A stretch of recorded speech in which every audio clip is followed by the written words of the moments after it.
Gwinnett Medical Center is now entering Peachtree Corners.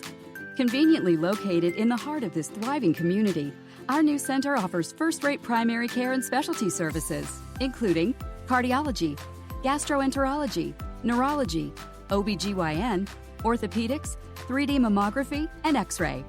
Learn more about how GMC is making industry-leading healthcare more convenient than ever at gwinnettmedicalcenter.org/PTC.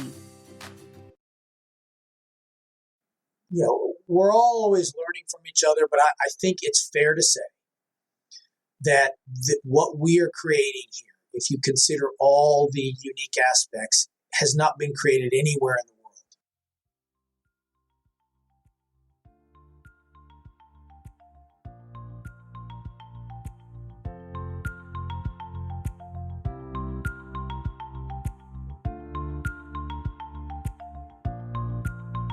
Hey guys, this is Rico Figliolini, host of Peachtree Corners Live, and this podcast with Brian Johnson is Prime Lunchtime with the City Manager. Hey Brian. How are you? Good.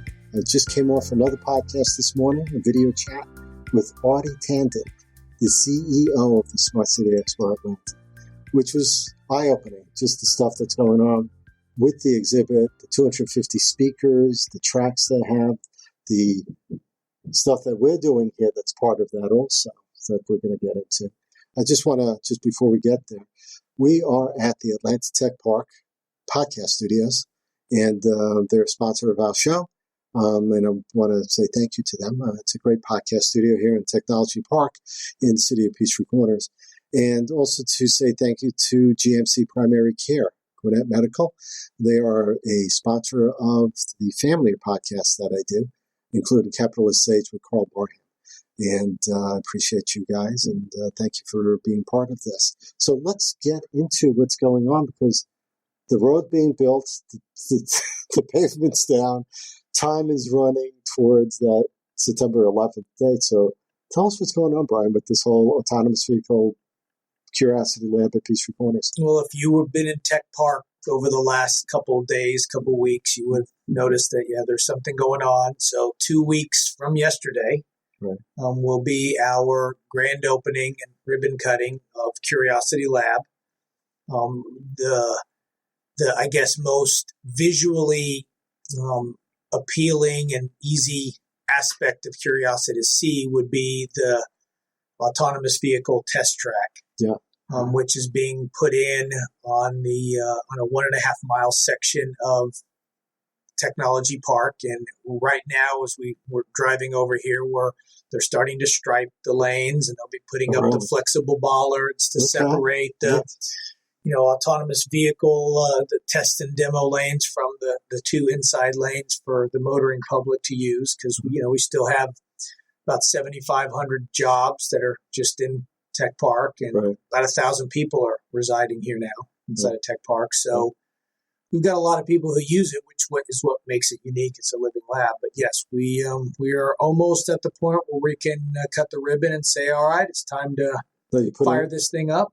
Is the control room part of that too? It is. So we've got this 1.5 mile living linear laboratory. And of course, again, you've got this test track in the roadway, but also you've got all the technology infrastructure that is necessary to do any testing within the mobility or the smart city space. And by that, I mean, it's not going to be just about autonomous vehicles. There's going to be a lot of other testing in things like in the mobility space, for instance, things like connected vehicles, testing the vehicle's ability to communicate with, say, light poles, traffic signals, other vehicles, cyclists, pedestrians. There's a lot of testing in there. There's testing in everything from infotainment systems to smart city testing of, digital message board on street lights to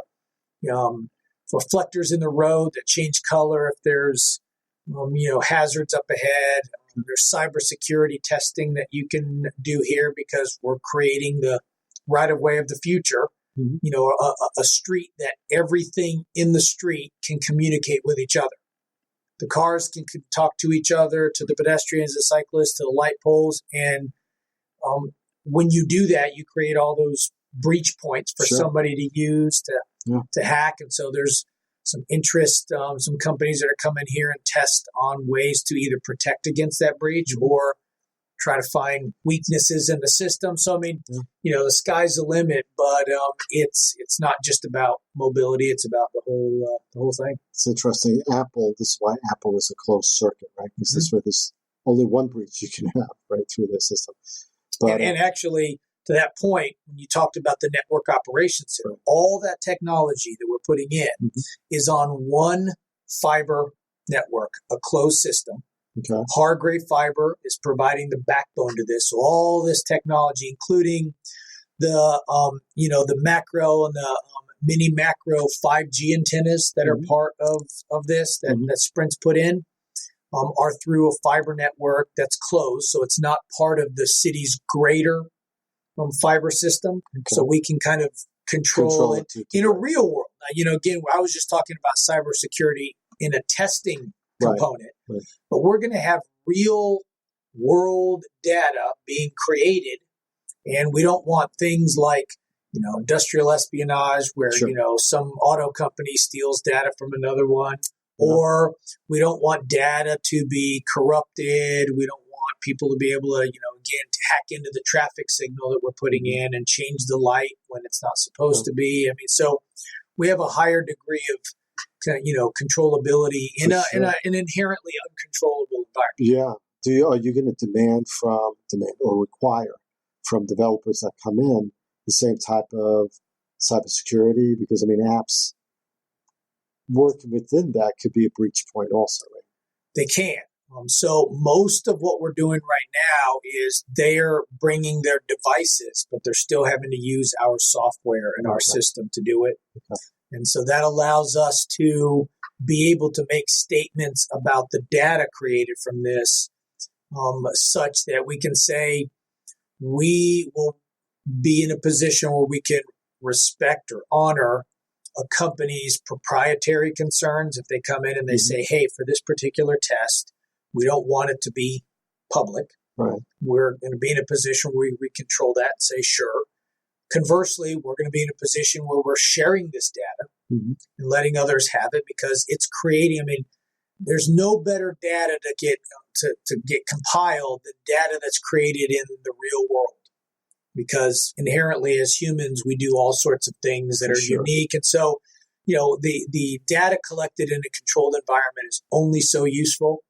And again, that's one of the many reasons why this is this is a unique asset, because we're not a closed course. We are a living laboratory. So we took a public street that we're keeping public, and we're also allowing testing within that in a safe, a safe, manageable manner.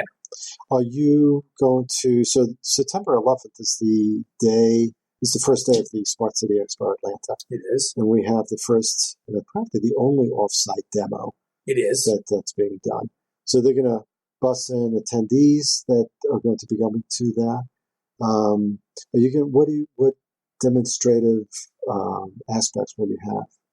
So we're kind of combining two things. It is the grand opening and ribbon cutting. So at the beginning of it, we're going to have a short little kind of grand opening, run of show. Okay. You are talking about, we're going to have the lieutenant governor speak. We're going to have the mayor, and then we're going to have the president of Sprint speak, and the executive vice president for Georgia Power. Those are the two companies, corporate entities that are going to have a short role in that, because as companies, they've invested in Curiosity Lab, and it's going to be it is their laboratory also.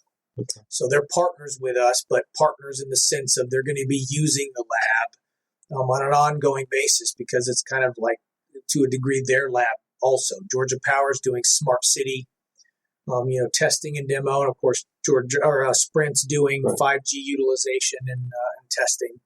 So when we get done with that, we're going to have a ribbon cutting. The ribbon is going to be flown up the track by drones. Really? And so the drones will come up to the dignitaries that are going to be standing there to cut the ribbon, and they will hover while the ribbon is cut. Oh, that's cool. So then we're going to transition from there into a couple of active demos. And by that, I mean they're demos that can be done in front of the crowd, in front of the tents and the chairs that are set up underneath it. And there'll be three types. One will be a fully autonomous shuttle. Okay. And it's built by Local Motors. It's called Ollie. And so it is a driverless shuttle. Mm-hmm. And we're going to get a couple of, of the dignitaries to get on the shuttle with the CEO of Local Motors. Mm-hmm. And it's going to go around the parking lot in front of City Hall, the parking lot in between the track and the front of City Hall. Mm-hmm. And so, you'll be able to see how that technology works because, again, there's no steering wheel in it. There's nobody driving it. It's fully autonomous. So we'll have a demonstration of that. We'll then do a demonstration of an autonomous drone delivering a package. Okay. And so we'll have a drone bring in a package and it'll demonstrate how it'll get to a delivery box and hover and drop down and drop that box, drop the package into that delivery box. And then, we're going to have a demo there. And then the last demo with everybody sitting there will be a teleoperated e-scooter. Mm-hmm. By teleoperated is, we all know the e-scooters. Right. This company makes essentially training wheels to go on an e-scooter and a camera on the front.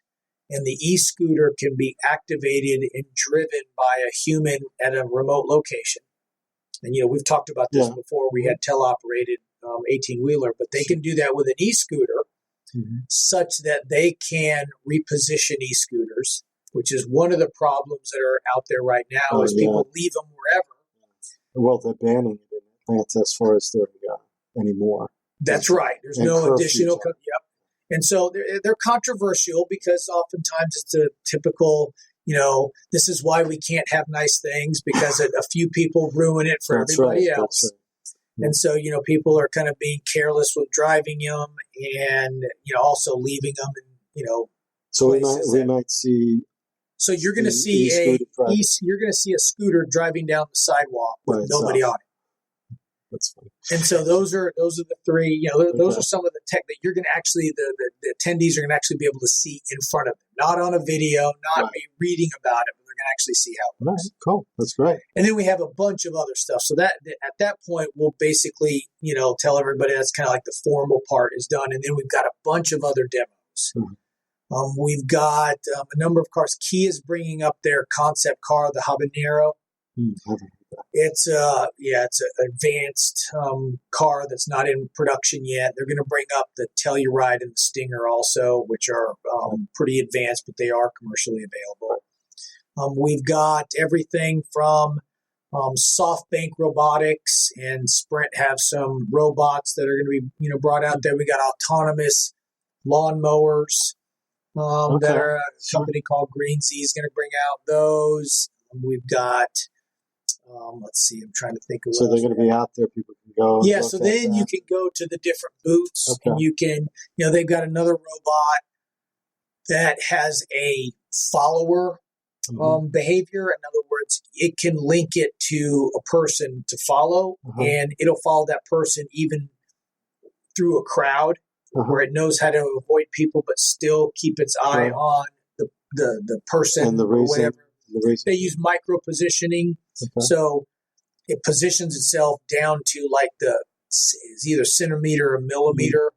So you can really, it can really navigate complicated environments because its GPS location is so accurate. So that's almost like it could be an assistant, almost like Alexa following you. Right. And but even in complicated environments. Yes. So those are the demos that are being set up in which you can walk up to it and they'll show you. Cool. Some of those things. A lot of interesting stuff. And, we got even stuff that is, maybe on the, not quite the edge, of technology, but like there's a company called Reef that's bringing in and showing off their mobile kitchen, in which their concept is to take like a shipping container and put a kitchen in it and put it at a location. And it's not for use by anybody to walk up and order. It's all for the food delivery, like Uber Eats. And these kitchens can cook, I think I've seen as many as 5 different menus from known restaurants. So you could order from a Chili's menu or an Applebee's menu or a IHOP menu or whatever, and they can do all of those, but then it's delivered through one of the delivery. Huh. So, that's not necessarily what you would necessarily think about just cutting, mobility, but it's unique. And so we're going to have a lot of stuff for people to see. Yeah. A lot of people are interested. I mean, I think we at least have 7 members of the Consular Corps of Atlanta, countries that have consulates in the metro Atlanta area.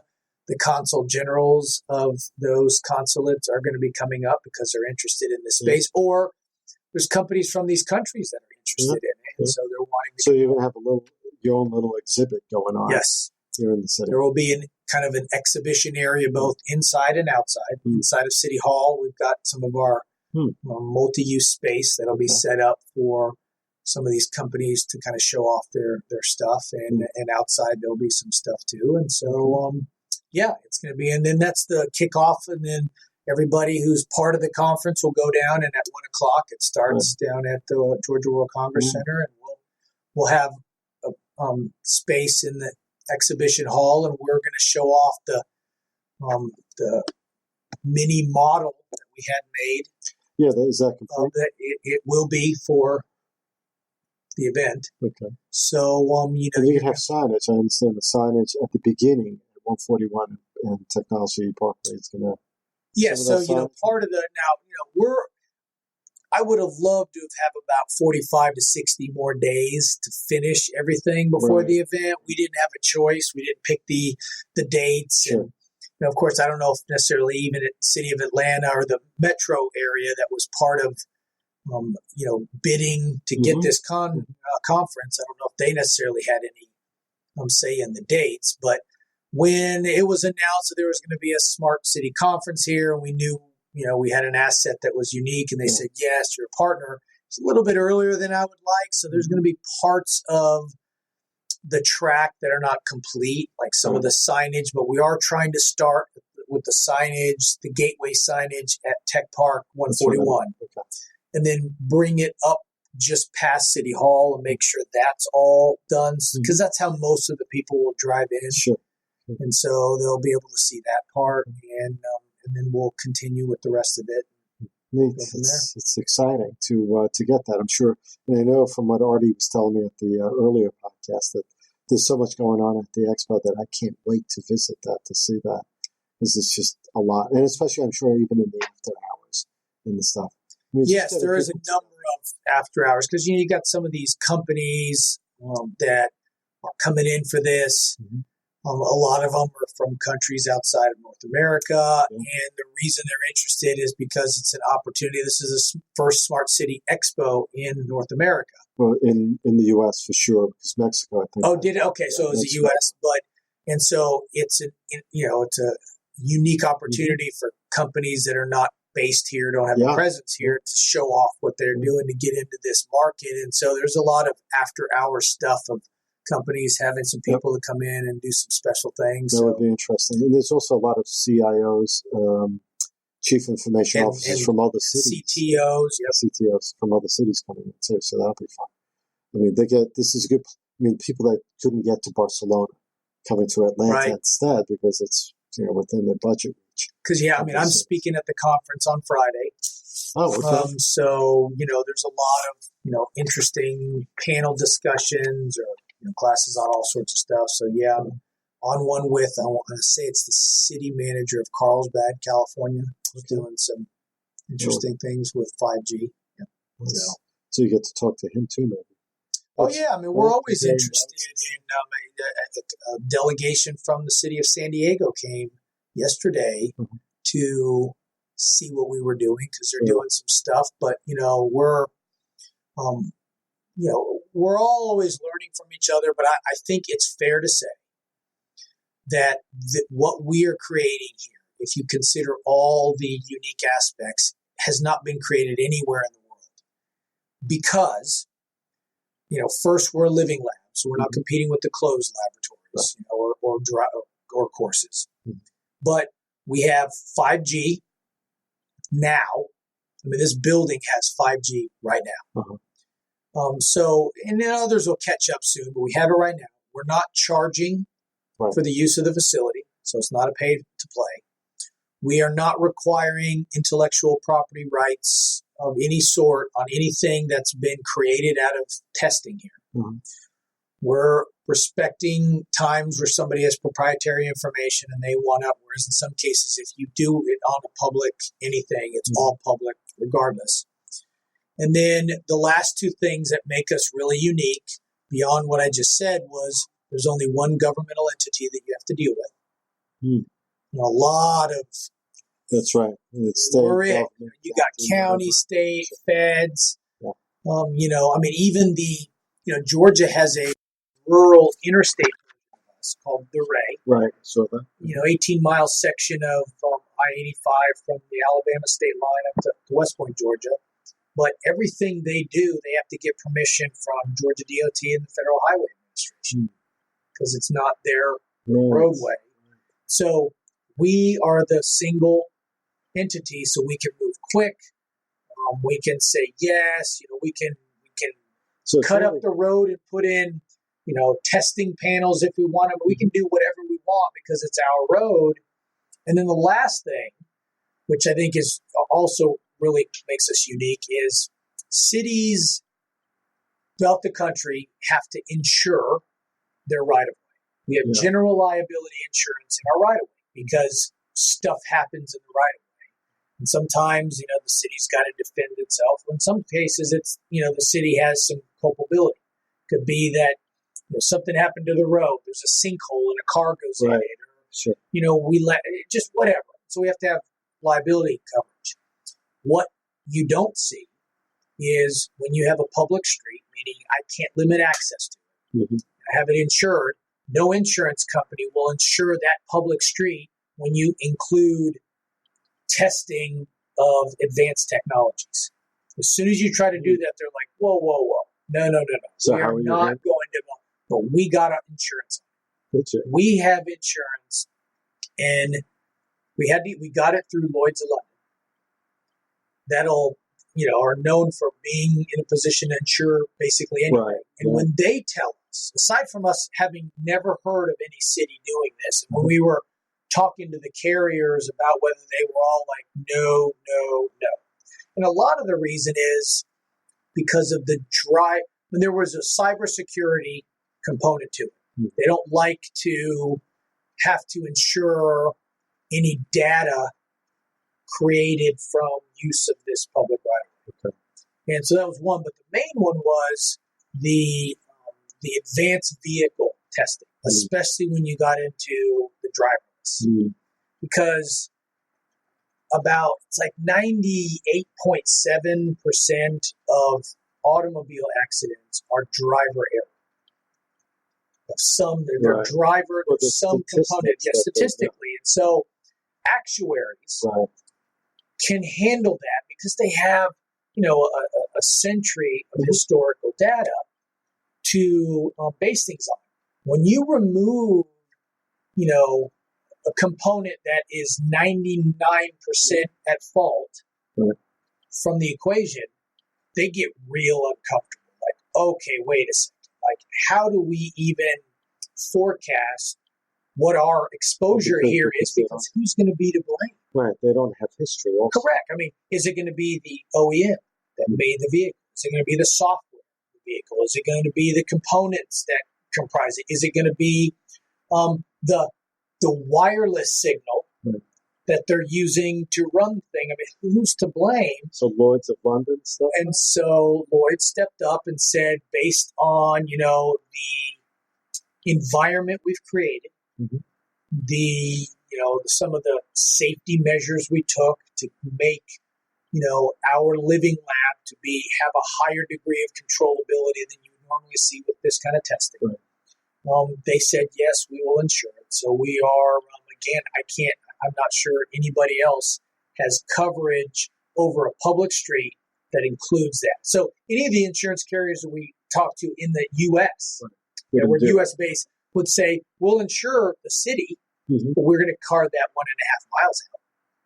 Right. But we found one that did. But isn't that interesting? I mean, the city's in a position then to be able to actually create legislation that can take care of that to a degree within its city limits. To say you can have autonomous vehicles, but these are the parameters. Of course, those laws would be tested at some point, right? Well, they always are. Right. So, but this is a great opportunity for a city that's doing this in a living environment to also begin investigating how would we legislate this in our city. Well, so there's a component of all of this that these companies are interested in being a part of something that's going to create the new normal in that area. Yeah. And in the insurance industry, there was a degree of that when we got it. The company is kind of like, look, we'll do this. Here's our... Right. But we're also interested in watching how this plays out. Yeah, I would think. Because, I think they're seeing the long-term play, which is, look, every city's going to have this at some point. Mm-hmm. There's going to be driverless and, and human-driven on the public road at the same time at some point. Yeah. So we've got to get in at some point. They're like, look, this city, which has created this really easy environment for us to be able to get involved in, has done this really unique thing. Why not now? Let's go ahead and get in on this. And so there's a degree of that. The other thing, too, is the state of Georgia, whether many of those involved knew it or not, created a very friendly environment for the testing of autonomous vehicles because most states require there to be a human in the vehicle, even if it's driverless. Right.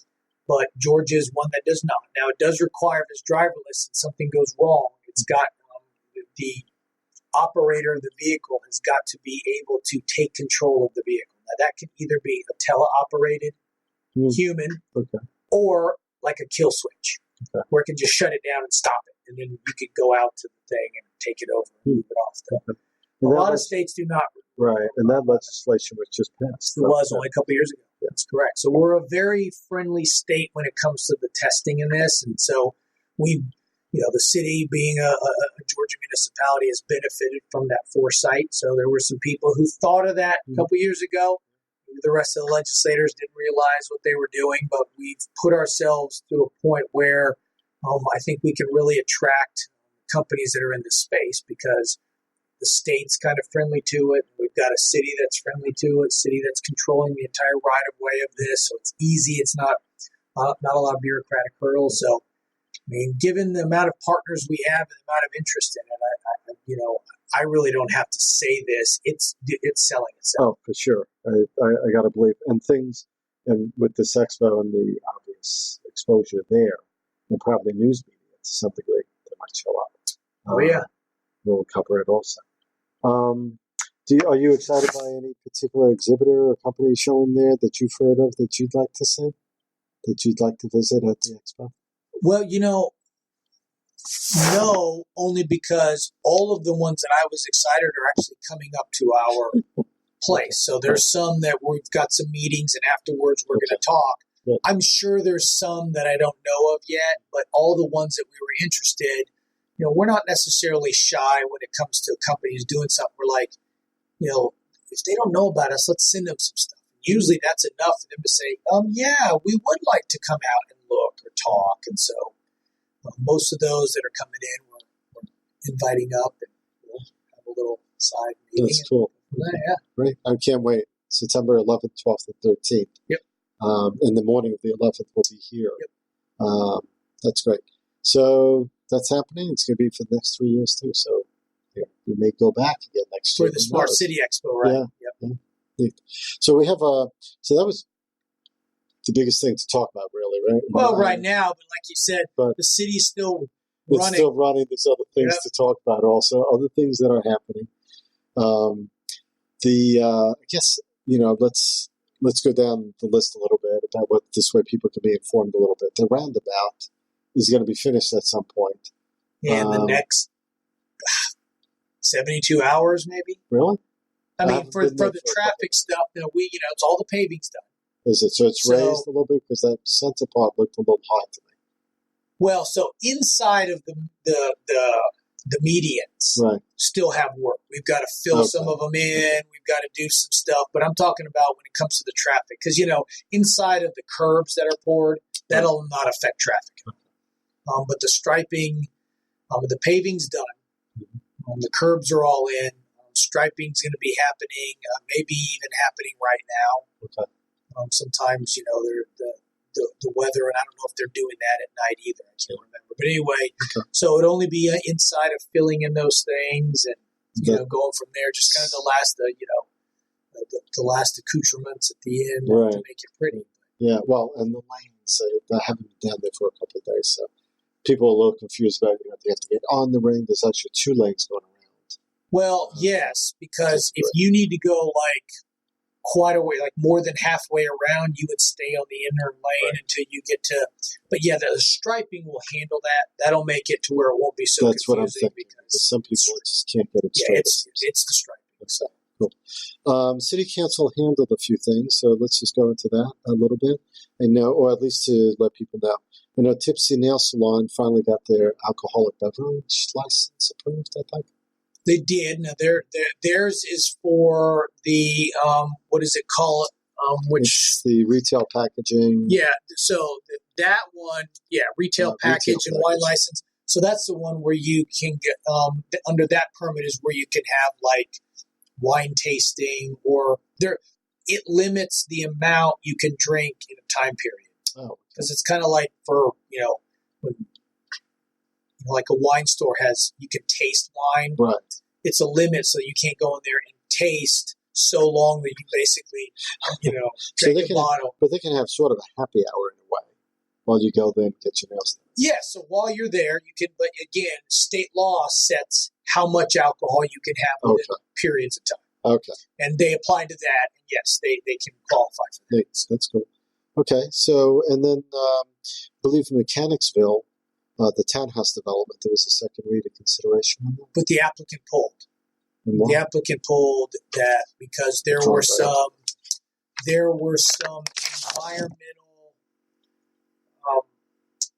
challenges that required them to adjust the site plan. I actually think it's making the project smaller, a little bit smaller, because it was just not cost. It was cost prohibitive for them to get into some certain wetlands over there. So I think they're pulling it back, and so because of that, they got to go back to planning commission and start it all over. So it sounds almost like that's wetlands that might be polluted. They don't want to clean it out. No, it wasn't. I've not heard anything about pollution, but wetlands are expensive in 2 regards. If it's an actual wetland, first of all, you got to get permission. There's a lot of regulatory stuff to fill in a wetland. Sometimes you got to buy wetland credits elsewhere. Things like that. So environmentally, it's difficult because technically the aggregate amount of wetlands in Georgia has to stay the same. Okay. So if you fill in wetlands here, somewhere else you've got to create wetlands. Impervious surface also has to be taken. Yes, well, that is, even though it's kind of a separate, issue, even though they're both stormwater related. But so wetlands can be, a lot of costs on the bureaucracy. And two, you also have to, if you're filling in wetlands, you got to bring in stuff, and sometimes you got to drive pilings in the ground because the soil has not been, compacted long enough, and so oftentimes just gets cost prohibitive for somebody to do it. So they're going to just take their time and come back. Well, yeah, my understanding is they're already on the Planning Commission agenda, but because they're redoing their site plan, there's a material change. They've got to start the process over, so they're going to go back to place. So they pulled their application to start it over. All right, cool. The going down the list of what the City Council, the definitions of nuisance and urban camping. So two parts to that, right? One is redefining certain definitions, I guess, was the second reading consideration in the ordinances. And also there was a second part where it was amending about specific sections of Articles 1 through 4, really about conflicting ordinances, I guess. How to deal with unsafe buildings, drugs, and sexual use in buildings and stuff like that. So, the urban camping definition, we went into our code section and had to update a lot of stuff. And so when the attorneys went through and did this, they identified some things that were in conflict with stuff. State law had changed in certain things that were now in conflict that we needed to bring it up. There have been court cases that so it was bringing a lot of stuff up to code. The main things after that, we had to change some terms, make things accurate as far as, state law goes. Then we had some things that had not been addressed that we needed to, like we didn't have a prohibition against standing water in certain things. So some people were having code enforcement couldn't do anything, and people were having pools and stuff that they weren't keeping clean. It was breeding mosquitoes. Yeah. So there are some things like that, and then urban camping is one which we only had to address as we started to own public property, right? Town green. Yeah, sure. And so that was what drove these. This is pretty typical for cities to go through code every now and then and kind of say, all right, we got to clean it up. Some of the stuff isn't applying anymore. Well, from experience also, then you realize where you may need changes just because of the way life goes. Right? Then there was also the town center. Okay, so I did a interview with Willie Degel from Uncle Jack's Steakhouse, or Meathouse. It's actually a steakhouse, I think, in New York. Is it? Okay, it's Meathouse Yeah. here. So they requested some changes to the elevation plans. The building is actually going to be a little bigger, I guess. That was originally planned for the Xfinity. Well, I don't think the inside of the building is going to be bigger. It's just that going to be more outdoor seating that Willie can actually have more people. Right. Which is really what required him to change some of the. Fuquay Development, which was our private partner for the town center development, they own the building. Willie's going to lease.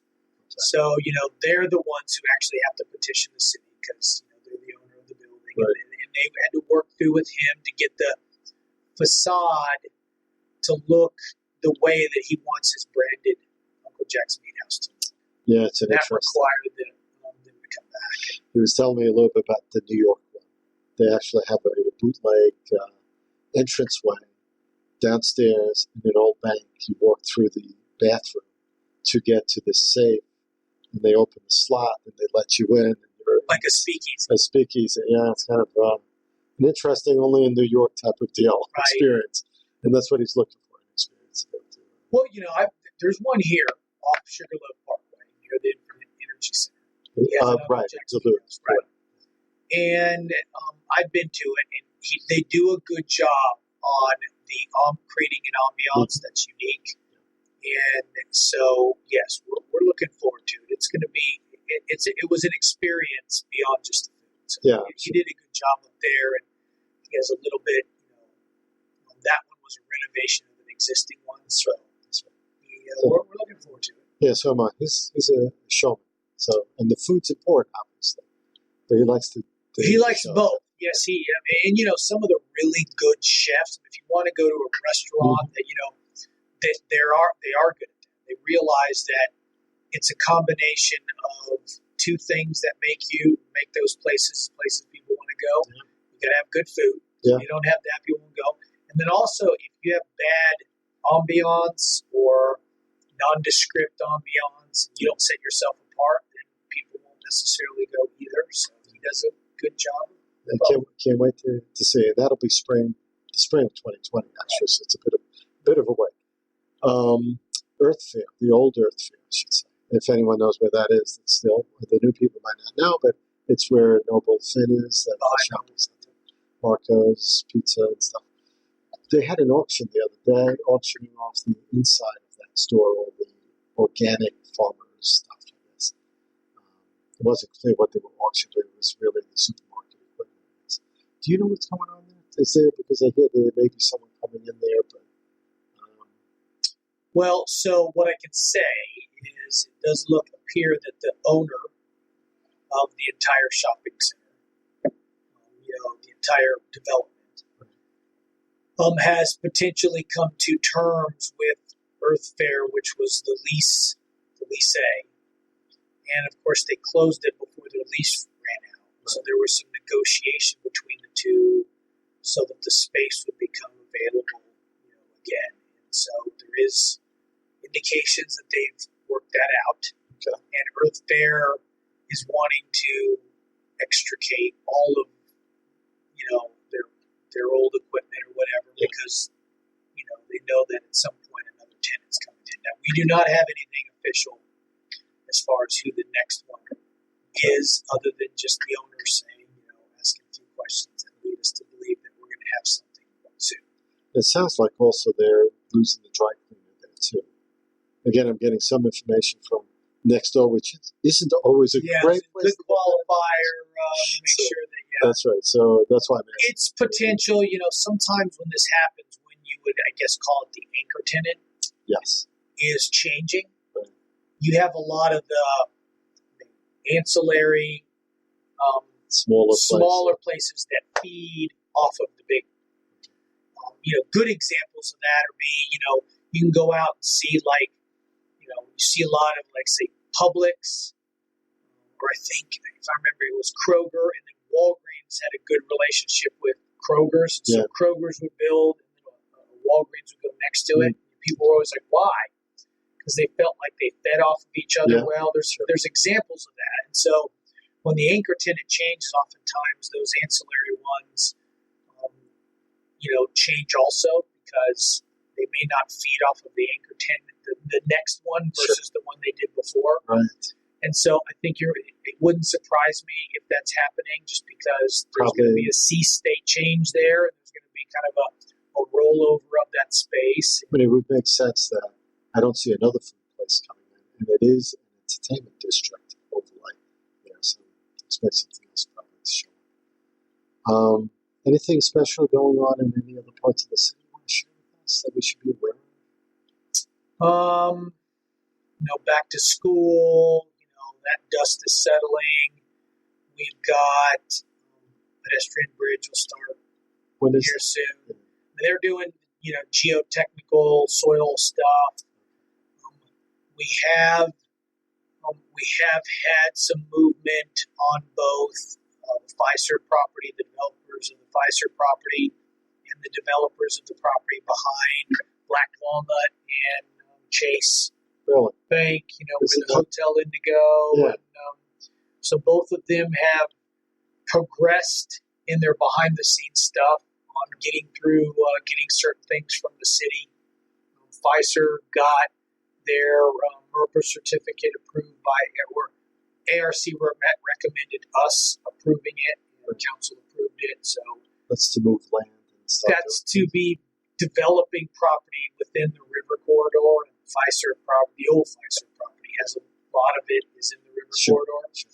So, they're moving forward. So those two, people oftentimes don't realize it takes, even after they get like a rezoning in the city, only after that can they move forward with getting financing and maybe even getting partners who are going to build things. And so the apartment and the hotel is moving a little bit. Boutique hotel, there's movement there too.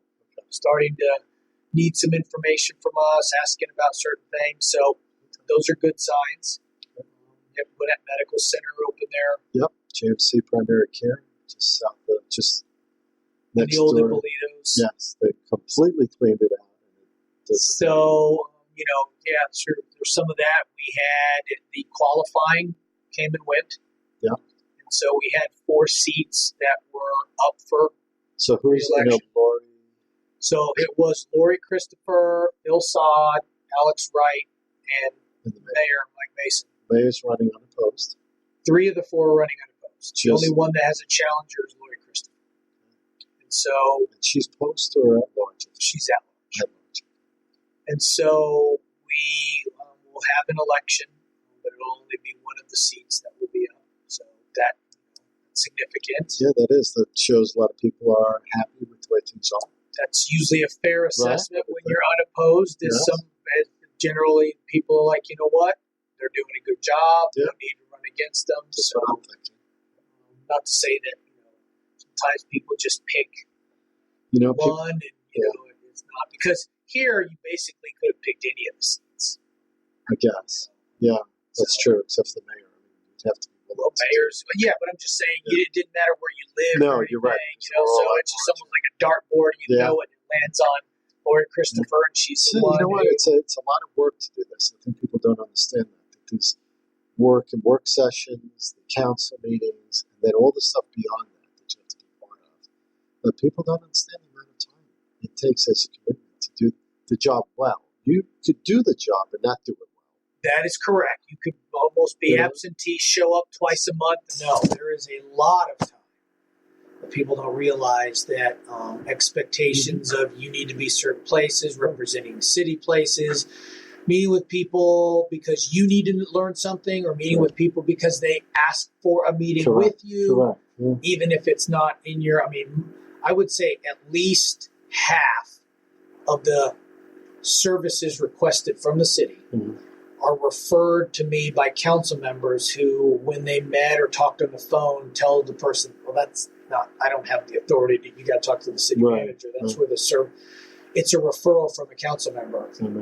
Because they do a lot of it. Well, because people that don't really know, they're like, there's this bush that's growing out into the road and it's making the sight line hard to see.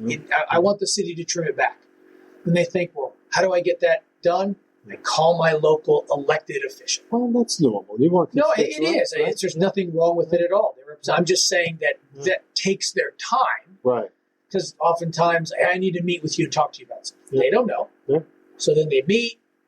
They get it done. When at the end of it, they're like, well, you know what? That sounds reasonable.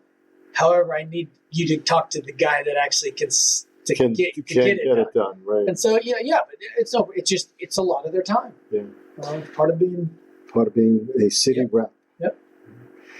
We've been spending our time here with Brian Johnson, the city manager, talking about Smart City Expo that's coming up September 11th and 12th and 13th. 11th, 12th, 13th. 3-day expo in the City at World Congress Center. So feel free to find out more about that at Smart City Expo Atlanta.com. And if you need your bushes trimmed or something, you can reach out directly to City Hall. You don't have to go to your city council person. But so much stuff going on. Hopefully we'll find out more stuff about the apartment complex and Indigo and Pfizer, the old Pfizer property, and even Earth Fair in the coming months. But I appreciate the time because this is always enlightening. It's always a good place to hear things online and in forums and stuff like that. It's always good to know the straight stuff. Well, I can speak on behalf of all the city, when part of our job is to communicate with our residents, and we can try as hard as we want, but we can never get to everybody. And so you can never have too many communication mediums, and this one is a great one. So we appreciate you doing it, because even if we reach a couple people who don't, go on our website, aren't getting our newsletters or whatever, but they heard this, that's an important part of it. So we appreciate you doing this. Sure. It's a way to educate our citizenry. Thanks. Well, this is Peachtree Corners Life. Appreciate you being here. We'll find out more about our posts and other podcasts at livinginpeachtreecorners.com, and look for the Peachtree Corners magazine in October, the first week. It should be in your mailbox, all 18,800 mailboxes. Thanks, guys.